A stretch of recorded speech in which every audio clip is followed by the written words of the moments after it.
ప్రభువైన యేసుక్రీస్తు వారి శుభనామంలో మీ అందరికీ వందనాలు నాన్న. మరొక బుధవారం ఈ రీతిగా మిమ్మల్ని కలుసుకోవడము, మరి దేవుని కృపను ధ్యానించడము సంతోషదాయకంగా ఉంది. ప్రత్యక్షంగా కలుసుకోవడానికి అవకాశం లేకపోయినప్పటికీ మరి దేవుడు మనిషికి ఇచ్చిన జ్ఞానమును బట్టి ఈ యూట్యూబ్ పరిచర్య ద్వారా దేశ విదేశాల్లో మరి అనేక రాష్ట్రాల్లో అనేక మండలాల్లో మరి ఈ యొక్క వాక్యము ప్రచురము చేయబడటానికి ఈ యొక్క మాధ్యమాల ద్వారా ఇచ్చిన అవకాశాన్ని బట్టి దేవునికి స్తోత్రాలు. దీని విషయంలో మీరు శ్రద్ధ తీసుకుంటున్నందుకు మీకు కృతజ్ఞతలు తెలియజేస్తూ ఉన్నాను. ఈరోజు మనం ధ్యానించుకునేటువంటి విషయము లేఖన భాగం చదువుకొని ప్రార్థన చేసుకొని ధ్యానించుకుందాము దేవుని వాక్యమును. అపొస్తలుల కార్యాల గ్రంథము 21వ అధ్యాయము 11వ వాక్యం. అపొస్తలుల కార్యాల గ్రంథము 21వ అధ్యాయము 11వ వాక్యం. మా యొద్దకు వచ్చి పౌలు నడికట్టు తీసుకొని తన చేతులకు కాళ్ళకు కట్టుకొని యెరూషలేములోని యూదులు ఈ నడికట్టు గల మనిషిని ఈలాగు బంధించి అన్యజనుల చేతికి అప్పగింతురని పరిశుద్ధాత్మ చెప్పుచున్నాడనెను. 12 కూడా చదువుకుంది. ఈ మాట వినినప్పుడు మేమును అక్కడి వారు యెరూషలేమునకు వెళ్ళవద్దని అతన్ని బతిమాలుకొంటిమి. కానీ పౌలు, ఇదెందుకు మీరు ఏడ్చి నా గుండె బద్దలు చేసేదరేలా, నేనైతే ప్రభువైన యేసు నామము నిమిత్తము యెరూషలేములో బంధింపబడుకు మాత్రమే కాదు గాక చనిపోవుటకును సిద్ధముగా ఉన్నానని చెప్పాను. ఆమేన్, హల్లెలూయా. పరిశుద్ధుడా మా తండ్రి, మీ కృపలో జ్ఞాపకం చేసుకొని మీ దయాకరణం అనుగ్రహించినందుకు వందనాలు. ఈ లేఖన భాగమును మీరే విరచి వడ్డించి సమృద్ధిగా పెట్టి సంతృప్తిపరచండి. ప్రతి బిడ్డను తృప్తిపరచమని, నీ కార్యములను ప్రియ బిడ్డలను నూతనపరచమని, వింటున్న ప్రతి బిడ్డను శక్తి చేతను బలం చేతను కృపతను నింపుతారని ఎదురు చూస్తూ యేసయ్య అతి పరిశుద్ధ నామమును బట్టి వేడుకొనుచున్నాము తండ్రి. ఆమేన్, ఆమేన్. చూడండి, దేవుడు సిద్ధపరుచుకున్నటువంటి మనుషులు, దేవుడు ఎన్నుకున్నటువంటి మనుషులు, దేవునిలో వాడబడేటువంటి మనుషులకు దేవుడిచ్చేటువంటి బలం, దేవుడిచ్చేటువంటి శక్తి, దేవుడిచ్చేటువంటి నిరీక్షణ, దేవుడిచ్చేటువంటి ధైర్యం ఏమండి అంతా ఇంతగా ఉండదు. దేవుడు వాడుకున్నటువంటి మరి మనుషులలో మరి చాలామంది బైబిల్లో ఉన్నారు. కొంతమంది మనం జ్ఞాపకం చేసుకుందాం. చూడండి, పౌలయ్య గారి గురించి మనము లేఖన ముఖ్య భాగంగా చదువుకున్నాం. ఏంటంటే ఒక ఆయన ప్రవక్త అక్కడ ఉన్నారు. నడికట్టు తీసుకొని, ఈ నడికట్టు ఎవరిదంటే పౌలయ్య గారి నడికట్టు తీసుకొని ఈ నడికట్టు కలిగిన మనిషిని బంధించి యెరూషలేములో యూదులు ఈ నడికట్టు గల మనిషిని ఎలాగ బంధించి అన్ని చేతికి అప్పగింతునని పరిశుద్ధాత్మ చెప్తున్నాడు. నిజమే, ఆయన చెప్పిన ప్రవచనం మంచిదే, జరిగేది. అయితే దానికి ఈయన భయపడి వెనకంజి వేస్తాడేమో అని బతులాడుతున్నారు. అయ్యా మానేసేయ్యా, వెళ్ళొద్దయ్యా దేవుడు చెబుతున్నాడు. కానీ దేవుడు ఏం చెప్పాడు? యెరూషలేములోనికి వెళ్తాడు, అక్కడ బంధిస్తారు, హింసిస్తారు, ఇంకలాగా మరి ప్రమాదాన్ని ఎదుర్కోవాల్సి వస్తుందని చెబుతున్నాడు. కాబట్టి ఇప్పుడు వీళ్ళు ముందుగానే ఏం చెబుతున్నారు? వెళ్లకుండా ఆపు చేయటాన్ని చూస్తున్నారు. అయితే దేవుడు పౌలయ్య గారిని బలపరిచిన, ధైర్యపరిచిన విషయం చూడండి. ఏమండి, బంధించబడటానికే కాదు, చనిపోవటానికైనా నేను వెళ్తాను. ఆమేన్, హల్లెలూయా. ఎందుకంటే పరిశుద్ధాత్మ చెబుతున్నాడు. ఏమని? వెళ్ళవద్దని చెప్పలా, యెరూషలేముకి వెళ్ళాక ఇలా జరుగుద్దని చెబుతున్నాడు. వెళ్ళొద్దని చెబితే వెళ్ళను. కానీ ఇప్పుడు ఏం చేయాలి? నేను అక్కడ బంధించబడాలి, అక్కడ నేను బంధించబడాలి. అవసరమైతే అక్కడున్న పరిశుద్ధాత్మ నడిపింపును బట్టి చనిపోవాల్సిన ఇబ్బంది ఏమీ లేదు. దేవుని స్తోత్రము కలుగునుగాక. మనం ఏమి కలిగిన మనుషులుగా ఉంటున్నాం? భూలోకంలో జీవిస్తున్నటువంటి మనల్ని ప్రభు ఎన్నుకొని రక్షించి ప్రత్యేకపరిచి సేవకుని నిర్ణయించి మందిరాన్ని ఏర్పాటు చేసి గ్రంథాన్ని మన చేతుల్లో పెట్టి ఎంతోమంది శ్రమ ద్వారా, ఎంతోమంది త్యాగం ద్వారా, ఎంతోమంది కన్నీటి ద్వారా, ప్రార్థనల ద్వారా, సమర్పణల ద్వారా ఈ స్థితికి మనల్ని తీసుకొస్తే దేవుని కొరకు మనం ఎలాగా స్థిరపరచబడుతున్నాం, బలపరచబడుతున్నాం, నడిపించబడుతున్నాం. అపొస్తలుల కార్యాల గ్రంథము 8వ అధ్యాయము 1-2 వచనాలు చదువుకుందాం. 8వ అధ్యాయము 1-2 వచనాలు.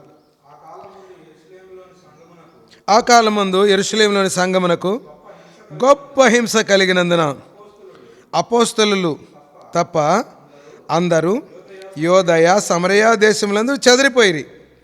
భక్తిగల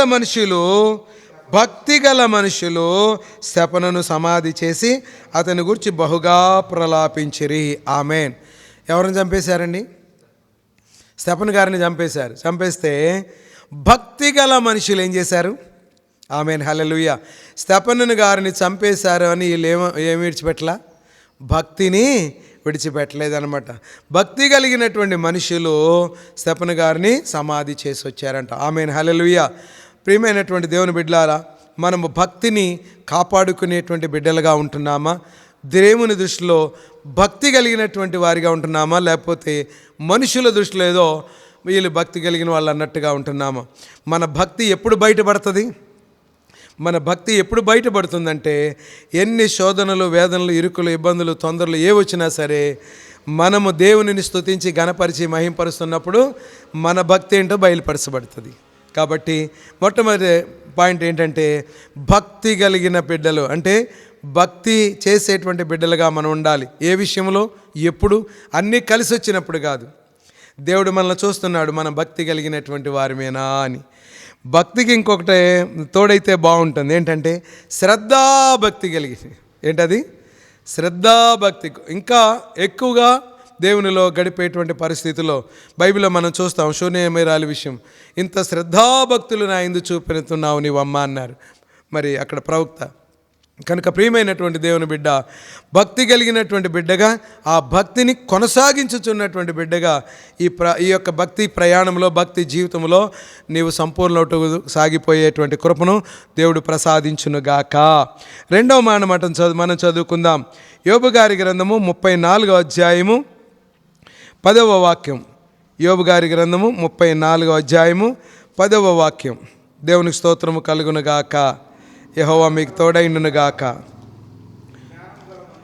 విజ్ఞానము గల మనుషులారా నా మాట ఆలకించండి. దేవుడు అన్యాయము చేయుట అసమం. ఏం కలిగిన వాళ్ళు వీళ్ళు? విజ్ఞానము కలిగినటువంటి మనుషులు. మొట్టమొదటి ఏంటి చెప్పండి? భక్తి కలిగిన మనుషులుగా జీవించాలి మనం. రెండవది జ్ఞానం కలిగినటువంటి మనుషులుగా జీవించాలి. జ్ఞానం కొదువైతే ఏమన్నాడు ప్రభు? మీలో జ్ఞానం ఎవరికైనా కొదుగుంటే నన్ను అడగండి అంత. చూడండి, ఆయన జ్ఞానం ఇచ్చేటువంటి దేవుడు. సామెతల గ్రంథం చదవండి. ఏంటండి, ఎంత జ్ఞానపు మాటలు అందులో వ్రాయబడి ఉంటాయో. మనలో ఉన్న ప్రతి విధమైన అజ్ఞానము అందులో ఏంటండి బయలుపరచబడుద్ది. మనకు జ్ఞానము నేర్పిస్తుంది అనమాట. ప్రభువైన యేసుక్రీస్తు వారి మాటలు మత్తయి గారి సువార్తలు 5, 6, 7 అధ్యాయాలు చదవండి. ఎంత జ్ఞానము కలిగిన మాటలు. భూప్రపంచంలో కొండ మీద ప్రసంగం లాంటి ప్రసంగం ఇంకంతకుముందు ఆయన ముందు ఎవరు చేయలేదు, ఆయన తర్వాత కూడా ఎవరు చేయలేదన్నమాట.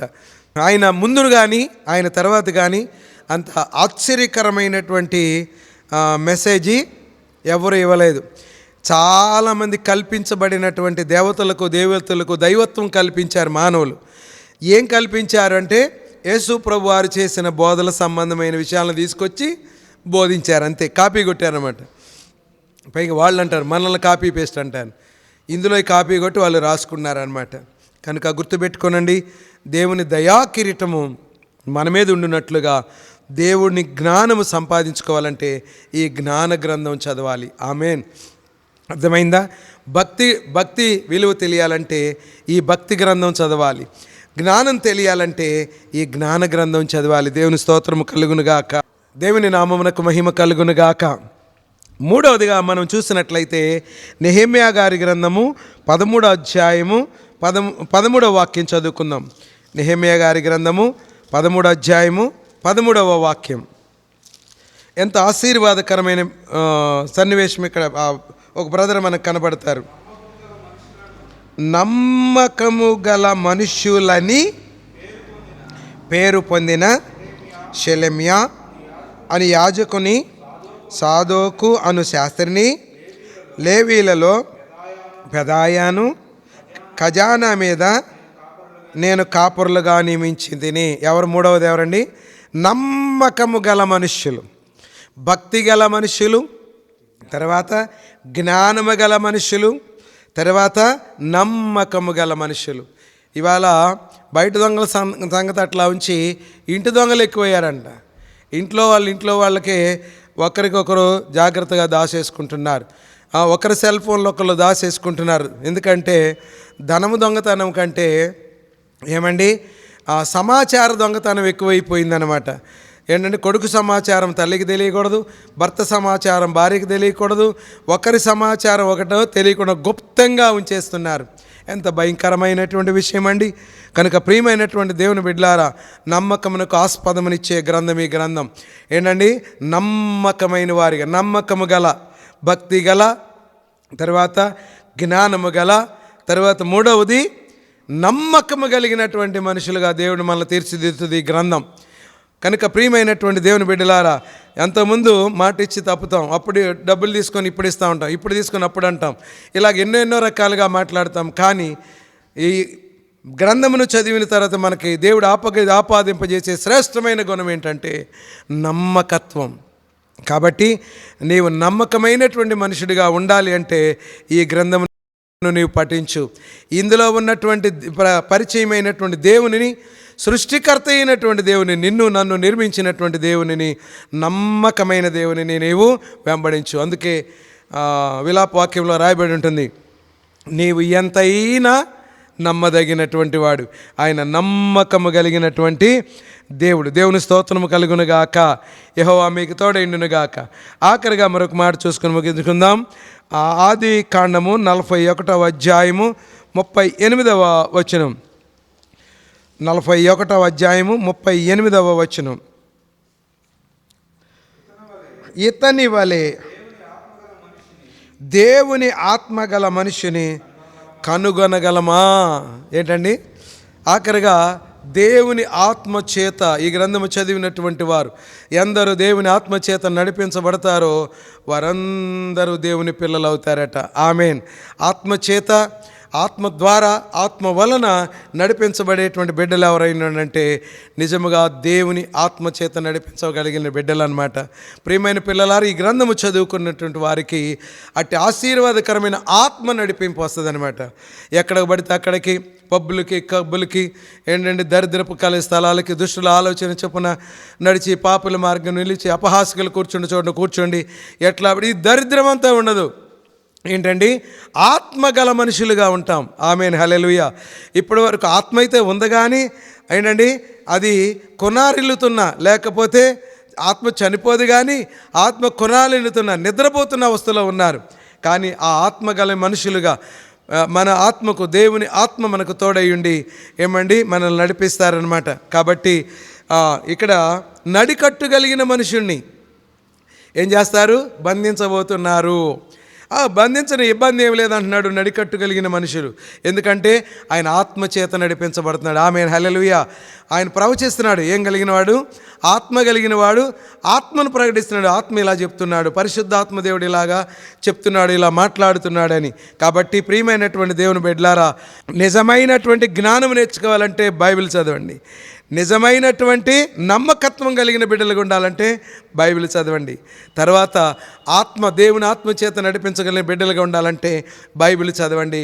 కాబట్టి దేవుని ఆత్మ ఈరోజు మనం ధ్యానించేటువంటి శ్రేష్టమైనటువంటి విషయము, దేవుడు ఎన్నుకున్నటువంటి, దేవుడు సిద్ధపరిచినటువంటి మనుషులు. దేవుని స్తోత్రము కలుగునుగాక. మనిషిని దేవుడు ఎలా సిద్ధపరుస్తున్నాడు? ఇలాగ సిద్ధపరుస్తున్నాడు. ఇలా సిద్ధపరచాలని ఏం పంపించారు? ఈ మాన్యువల్ను పంపించారు. బైబిల్ గ్రంథం అంటే ఏం లేదు. మనిషి జీవితంలో, భూలోకంలో ఉండగా, జన్మించిన తర్వాత ఎదుగుచూ ఉండగా, బ్రతుకుచూ ఉండగా, మాట్లాడుతూ ఉండగా, ధరించుకుంటూ ఉండగా, ఆలోచిస్తూ ఉండగా ఎలాగా మరి వాటి విషయమై ఆలోచన కలిగి ఉండాలో నేర్పించుటకు ఈ మాన్యువల్ బుక్ ఇచ్చారన్నమాట. దీనిని మనం బైబిల్ అని పిలుస్తున్నాం. అందులో భక్తి గల, జ్ఞానము గల, తర్వాత నమ్మకము గల, దేవుని ఆత్మ కలిగినటువంటి బిడ్డలుగా ఉండాలని దేవుడు సిద్ధపరుస్తూ ఉన్నాడు. మన కోసం తన ప్రాణం పెట్టాడు. మన కోసం ఈ భూలోకానికి వచ్చారు. చూడండి, మన వలన దేవునికి ఏమీ ఉపయోగం లేదు. దేవుని వల్లనే మనం ఎన్నో ఉపయోగాలు కలిగి ఉన్నాం. అసలు భూలోకానికి మనం రావడానికి ముందే భూమి సిద్ధపరిచి ఉండడానికి, మనం రావడానికి ముందే సూర్య చంద్ర నక్షత్రాలను, భూమి ఆకాశం సిద్ధపరచడానికి అన్నీ ఆయన మన కొరకు ఏర్పాటు చేశాడు. ఈ అల్పజీవి కొరకు, ఈ పనికి మాలినటువంటి ఈ యొక్క జీవి కొరకు, ఈ యొక్క బలహీనైనటువంటి జీవి కొరకు ఈ బలవంతుడైన దేవుడు ఎందుకో మనల్ని కోరుకున్నాడు, ఎందుకో మనల్ని ఎన్నుకున్నాడు, ఎందుకో మనల్ని సిద్ధపరిచాడు, ఎందుకో ఈ జన్మనిచ్చాడు. దానిని అర్థం చేసుకుని మనం గనక బ్రతకగలిగితే ఆ బ్రతుకు తెరువుకు సంపూర్ణమైన వెలుగు, సంపూర్ణమైన నిరీక్షణ, సంపూర్ణమైన గమ్యము చేర్చబడటానికి నమ్మకము గల, భక్తి గల, తర్వాత దేవుని ఆత్మగల, తర్వాత జ్ఞానము కలిగినటువంటి బిడ్డలుగా ఉండి దేవుని సన్నిధిలో సంపూర్ణ అవుటకు సాగిపోయేటువంటి కృపను మనము పొందుకొందుముగాక. దేవుడి పరిశుద్ధ లేఖన భాగమును దీవించునుగాక. ఆమెన్. ప్రార్థన చేసుకుందాం. పరిశుద్ధుడైన తండ్రి, ప్రేమామూర్తివైన ప్రభువా, నీ కృపలో జ్ఞాపకం చేసుకుని ఇంతవరకు సహాయం చేసినందుకు స్తోత్రాలు. ప్రభా, ఇటు పరిచర్య ద్వారా అనేకులు పొందుచున్న మేలులను బట్టి వందనాలు, వింటున్న వర్తమానాలను బట్టి వందనాలు. నీకు దగ్గరగా జరగడానికి సహాయం చేయండి ప్రభువా.